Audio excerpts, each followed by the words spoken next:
Hey everyone, it's Michael Zapersky here, and today I have Melanie Parish. Melanie, welcome.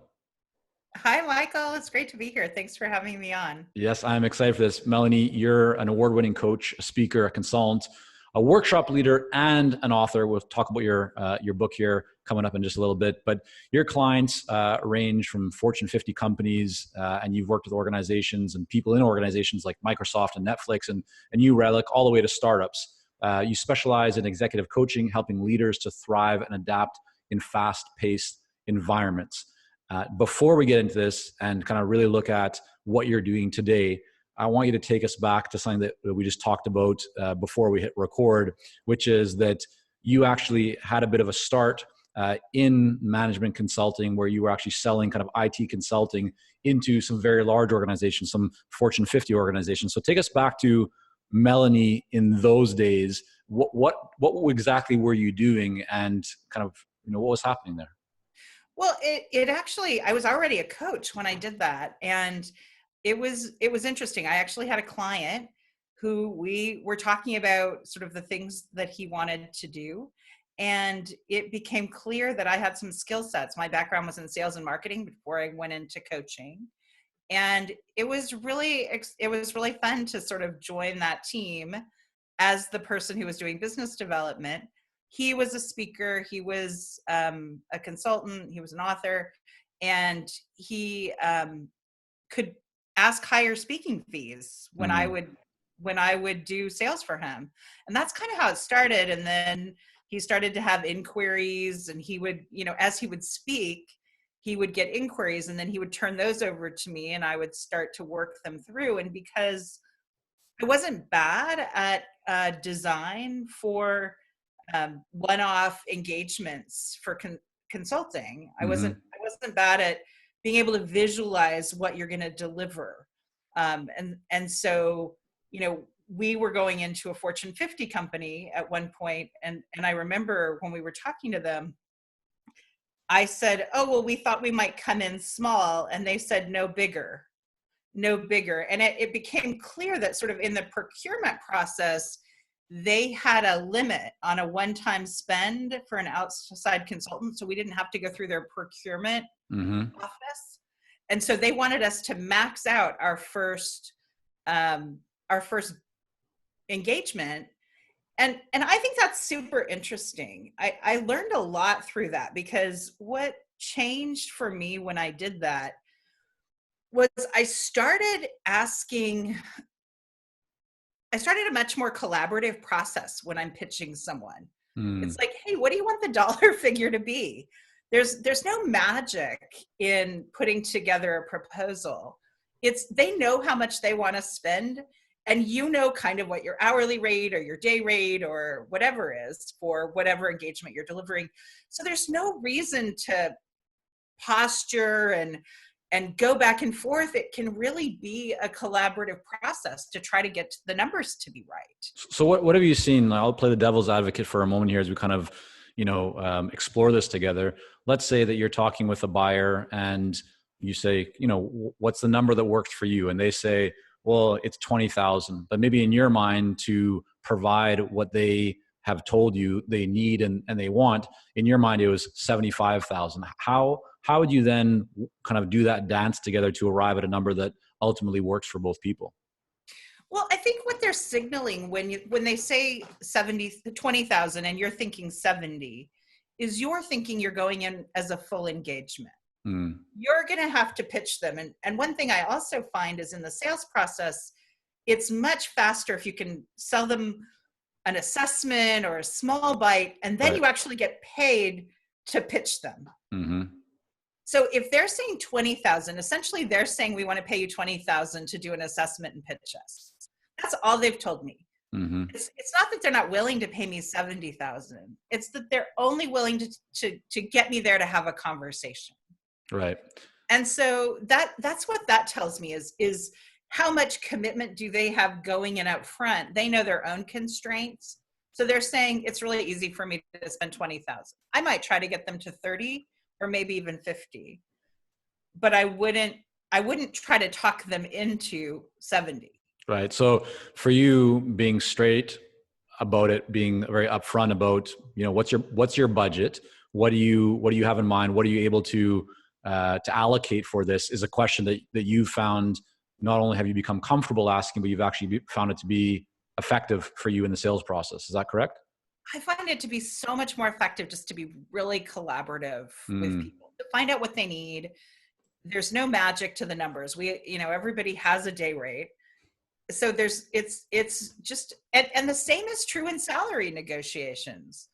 If you go in and you're like, oh, I'm going to play hardball, I want this, then people have to react, and then they have to be tough, or they have to acquiesce or something. But if you can say, I really want this job, and if you could just, how far can you get me closer to this other number? mm-hmm. I want it. I want to be collaborative. I don't want you to lose anything in this process. But I'm hoping you can stretch me up to here. Right. So let's now talk a little bit about the work that you're doing with clients. You work with leaders on a daily basis, and you obviously are made aware of and hear about the different challenges that are facing leaders today. So what do you see as, like, what comes up often when you're talking with your clients as common challenges for leaders? What are maybe a couple of things that just you hear over and over again, that you likely are on the minds of many other listeners right now? Absolutely. I think one of the biggest ones is getting that I'm hearing a lot, especially in tech right now, is just clarity of vision of role. Mm, There's companies that are putting money into new areas and new positions, and they're not quite clear on what they want those people to do. So they have big pocketbooks, but the vision isn't always clear. And so a lot of what I coach on is challenges with people working with people. mm, They're managing up, managing down, trying to affect the change that people want to have in their companies, in their organizations, with the human resources that they work with. right.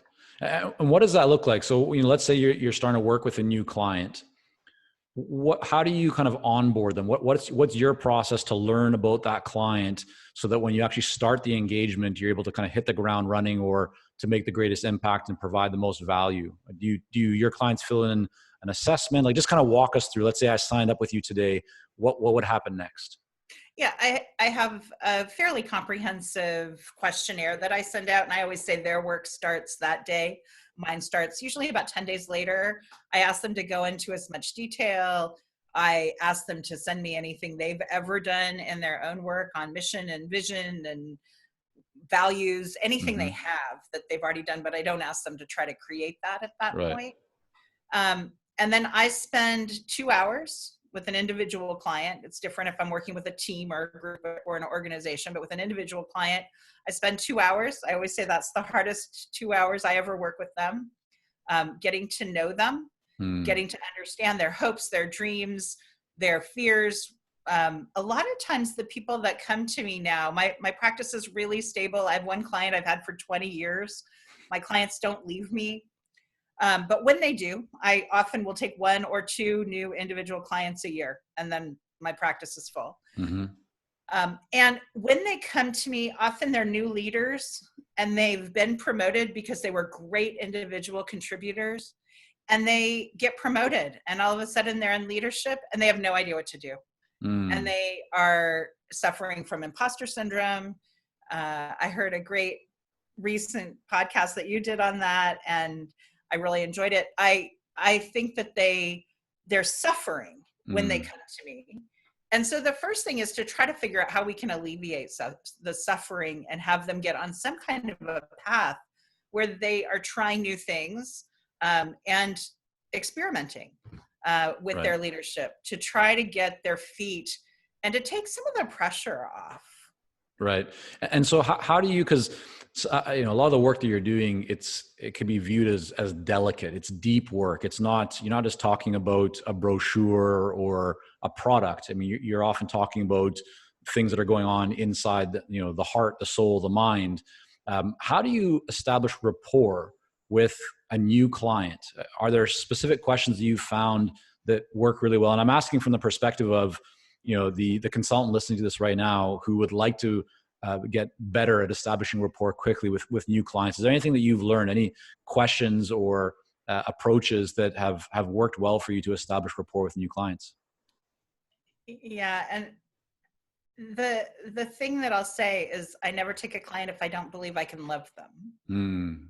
Like I actually have to be willing to care about them that deeply, because it's hard work to go into someone's life and hear their biggest challenges all the time. Yeah. How do you do that though? So before you get to my question in answering it, but how do you assess that before you take on a client?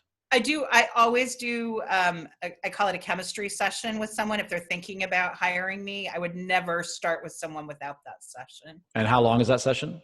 It's usually, I don't know, 45 minutes to an hour. Okay. And it's a one-on-one conversation. One-on-one conversation, just to see if we're a good fit for each other. And what are you covering there? Like what kind of questions are you asking in that session? Mostly I ask them sort of where they are and where they want to go. Like what's the thing they're hoping that coaching will change for them? Mm. Like they want a change to happen. What is it? Right. Give me the roadmap. Yeah. And I learn a lot in that conversation. I've had people that just want to make more money. I'm not a good fit for them. Mm. It's money's fine. Money's easy. Money is just flow.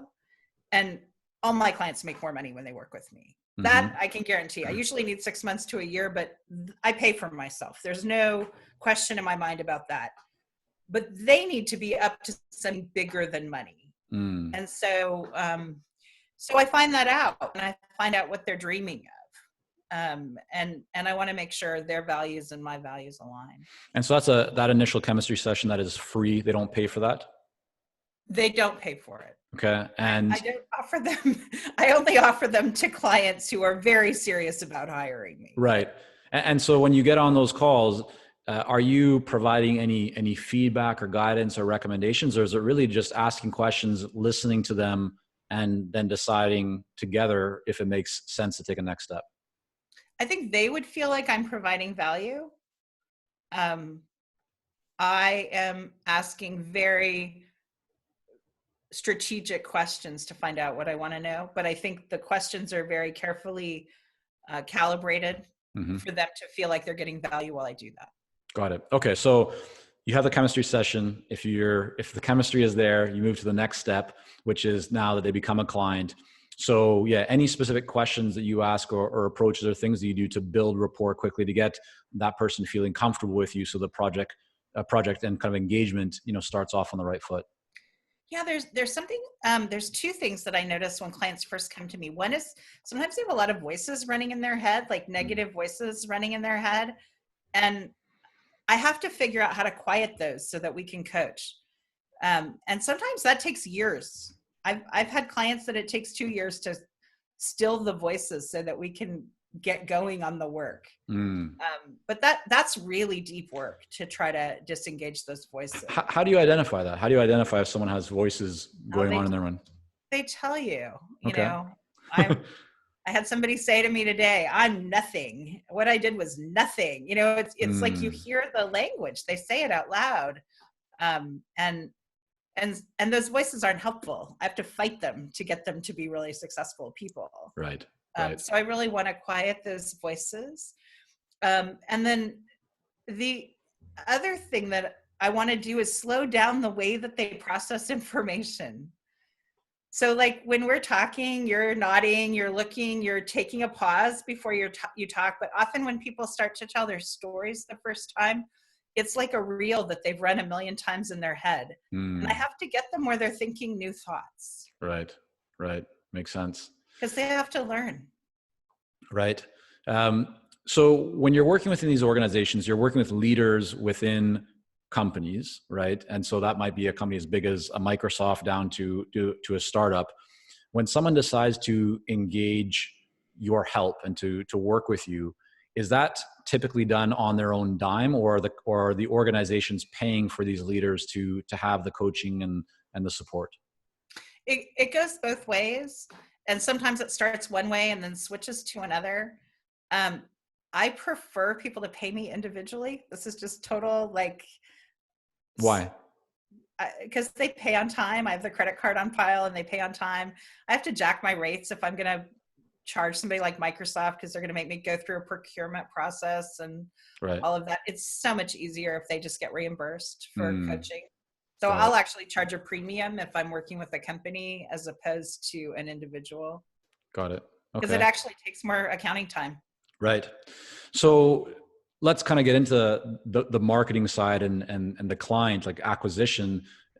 You mentioned you're at a stage where your business is almost always full, right? You might have in a year's 12-month period, 1 to 2 spots that when they're filled up, you kind of close the doors again. How did you get to that place? Like, that's the place that a lot of people want to be in.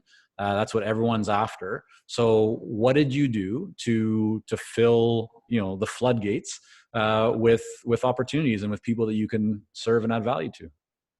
Well, it's a question I think about a lot. There's a couple of things that I've done that I think have an impact. Not positive they have an impact.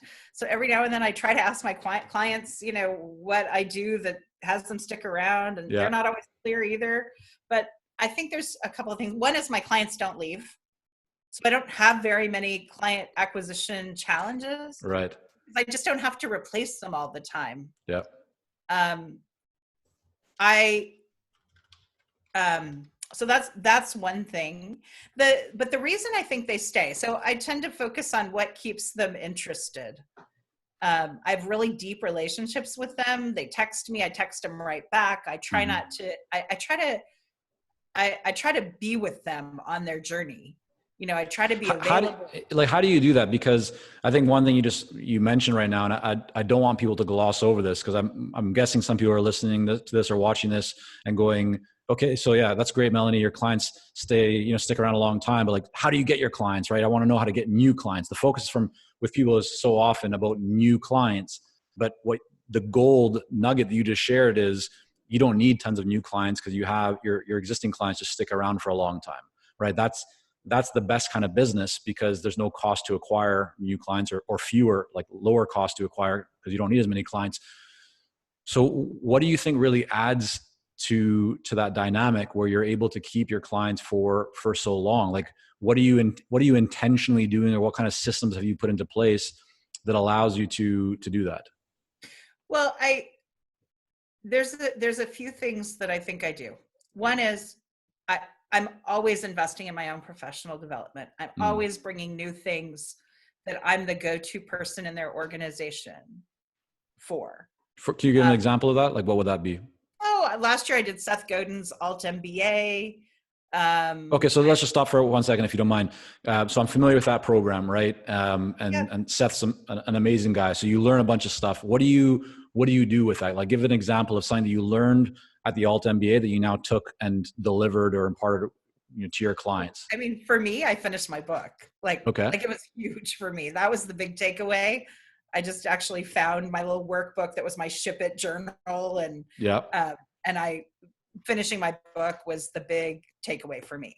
Okay. But what did you do with the book? Like, how does that help you to keep a client around? During the year, my clients they've previewed chapters. They all have a copy in their hands already. They got advanced copies in their hands.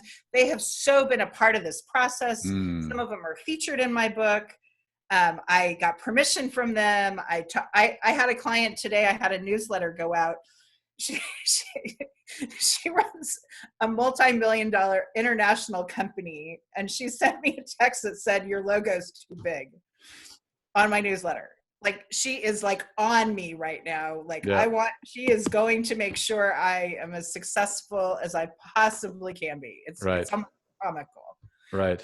But she feels included in the process. And so as I'm doing all this stuff, I had another client who said, "Oh my gosh, reading your book was really spooky, because it's just like talking to you for a really long time." Right. But they feel me, and they feel like they've been a part of the process. So sharing excitement about what I'm up to makes me an interesting person, and that makes my clients stick around. Do you share challenges with them? Absolutely. Vulnerabilities? Absolutely. Like, I'm wondering how much of your clients sticking around comes from the fact that you essentially have weaved, your web into theirs. Like, there's that connection, as you said. Like, they feel like they are deeply connected to you. And I'm asking because I think what a lot of people do is they actually don't bring their clients into any of that. They only want to show their clients the end product. So for example, take your book.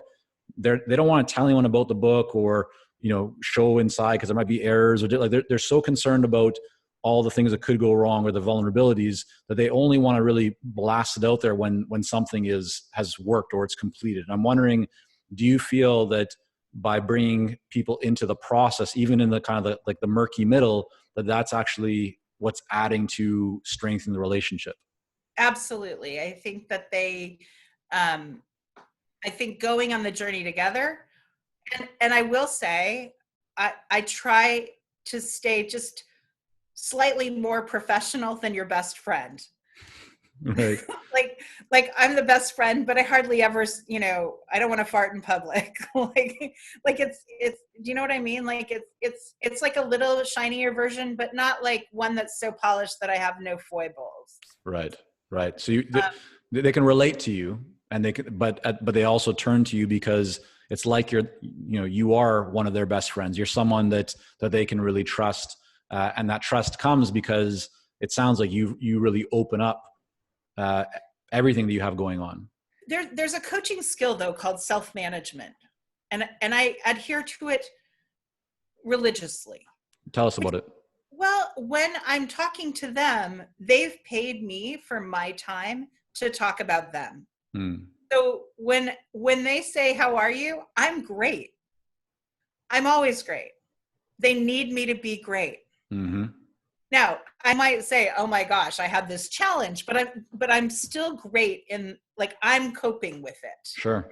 I'm not bringing my broken self to them. I'm bringing wholeness and vulnerability. Mm-hmm. But I am managing. I am using the skill of self-management to have a real relationship that has vulnerability where I'm still a professional. Yeah. Makes sense. Okay. So let's get back to the marketing side. Your focus is really maintaining clients, and you do a great job, obviously, and that's why they stick around. And in addition to everything else that you mentioned, but it wasn't always like that. You had to start someplace. You had to get your clients. So take us back to the early days, or that period where you didn't have a full book of business. What were you doing? What kind of got you into these initial organizations that then led to the next round of business? Interestingly, I think the biggest jump in my business was when I did I did 2 coaching certifications, one through CTI, which is individuals, and then I did an organization and relationship systems certification. And they required me to go out and get clients for my work, for my certification, like so that I could get the hours so that they would be the check mark. And I have to say that probably pushed me into organizations. It made me start to see opportunities to say, "Hey, I see this thing and I think I can help you in a really different way." So walk us through that, because it sounds like you already knew a bunch of people in organizations and you just said, "Hey, can I help you?" But to a lot of people, that would be extremely scary unless they have those relationships already. So it's like, specifically, what did you do? You had to go and get a certain number of hours to get your certification. Who did you approach? What did you say? One of the largest team coaching engagements I ever had was through my church. They had an issue. We did large group work, like 60 people in the room at the same time, working on culture and helping them be in better relationship with each other. I can say this and talk about them because it's actually what we won the Prism Award for. But doing that work, so I resigned from the church. I was actually on the church board at the time. I resigned from the board. I resigned from the church in order to be an external provider so that I didn't have skin in the game. And then I brought in somebody else to co-lead with me in order to do it. And it was a huge engagement. And you think churches don't have money, and they come up with a full fee, and we did really good work. It's probably the work in my career that I'm most proud of. Okay. Most interesting work I've done in a large group setting. Right. And so beyond that, I mean, as you started moving into working with other organizations, how did you get those initial clients? I tried a bunch of different things. I tried going to an HR conference and having a booth there. I got a client, but really the cost of the client acquisition was higher than, it was too high. Yep. Also, it wasn't a really great client. Um, it seems to be through word of mouth. And then I get a client, I get an individual client, and then they have a team and they say, well, could you do some work with our team? Mm-hmm. So I work with a healthcare team in the town I live in. Right. And I coach one of their leaders. I started that way. Then I started to do some retreats for their admin team. Then I started to do I did a 360 with their executive team. And then now I'm coaching another leader on their executive team. And I'll probably do another round of 360s with their executive team. And then they had an HR problem, so I worked with another team. So it's that one client turns into more work. Right. And do you find, are you looking for those opportunities to add more value and provide additional services to your clients? Or are your clients typically just saying to you, hey, Melanie, like, can you help us with this or help us with that? Well, if I can see a way that I can provide value, then I will. And if I believe they need the value I can offer, I will push hard. Right. I'll be like, we need to do this. I need, I've said to clients, I need to be on a plane to your next retreat. Here's the list of what we need to cover. If I'm in their business, if I'm in the business of the CEO, it's really easy to do that when I see a need. I never do it if there's not a need for me. I Right. never try to snooker them or try to get the money. I don't go after the money. I go after, how do I help the people? Yeah. Awesome. That's the right way to do it. You have a new book, The Experimental Leader. Tell us about the book and why you wrote it. I've been writing this book for 7 years, the longest I've done anything. Yeah. And I'm super excited about it. It is the culmination of a set of tools and ways that I work with my clients. And because I wrote it over such a long period of time, it was really clear to me what I needed to include. It's 130 pages long. It's about the price of, it's about the time that you would need to do on an airplane ride. Right. But it's really meaty material. So I wanted to have a way to share the things that I do one-on-one with my clients with a larger audience. Mm-hmm. People ask me what I do. I wanted to be able to share it with them. I think leadership is so hard. It's such worthy work. People are trying so hard and they're flummoxed. They don't know what to do. Yeah. And I want them to succeed. And so I wrote this book as I didn't put it out in hardback. I put it out in paperback. I want to see copies that are thumbed and people write in the margins and that they really try to apply the things.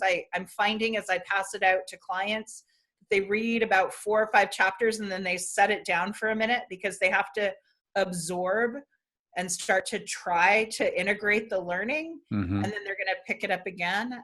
So I'm really excited. I'm going to introduce a course that will go along with it, a companion course that'll be, somebody could do it in 6 months to a year. Right. And have you're self-publishing this? No, it's through Page Two. Okay. Page Two's the publisher. They're out of Vancouver and they're a great little Canadian publisher, but it's being released in the US and Canada. Got it. So before we wrap up, a question that's on my mind here, you have a business that is already quite booked up. You've now written your book, right? 7 years in the making, to spread the message even further. How do you think about kind of scaling and growth and leverage in your business? Because here, you're kind of at capacity, but it seems by putting out the book and you probably have some desire for greater impact and greater growth. Just talk to us a little bit about, like, how do you think about scaling? Are you interested in, have you ever thought about bringing on additional coaches or consultants or doing train the trainer models or licensing or anything like that? Like, what are your thoughts from a business perspective around what you're doing? Yeah, I am really excited about the experimental leader material. So it's one of the reasons I'm doing online courses, because I want to be able to take people through step by step. I want them to have me for lots of time without me having to provide it. So that's Right. one thing. I do have a plan to offer coaching and to bring on some other coaches to offer coaching for that program. Mm-hmm. I think it's a really natural fit. I think it'll be really fun for the coaches. I have access to lots of amazing coaches Mm-hmm. that aren't good at sales. They Right. don't know how to bring in business. So that seems like a real natural place to go with that material.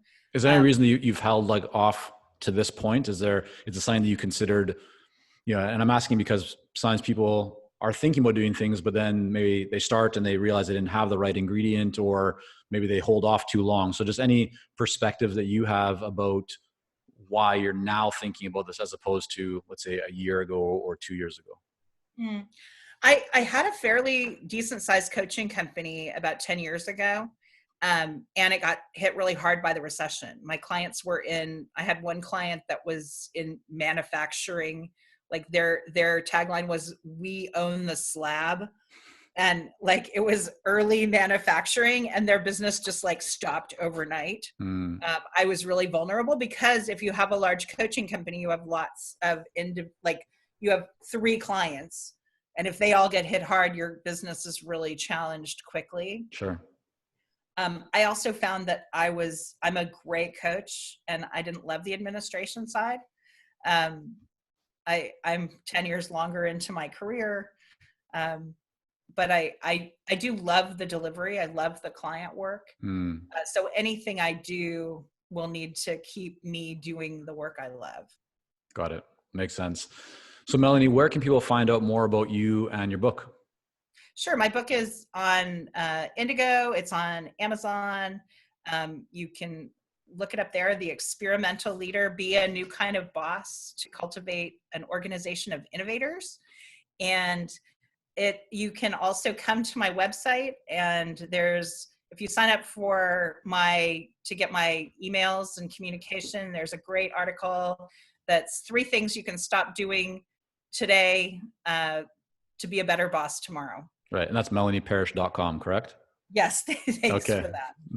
Not a problem. We'll have everything linked up in the show notes as well. Melanie, I really want to thank you for coming on here today and sharing with us. It was so interesting to talk with you about all of the ways that just to think in new ways. I really, really enjoyed it. Great. Thanks so much.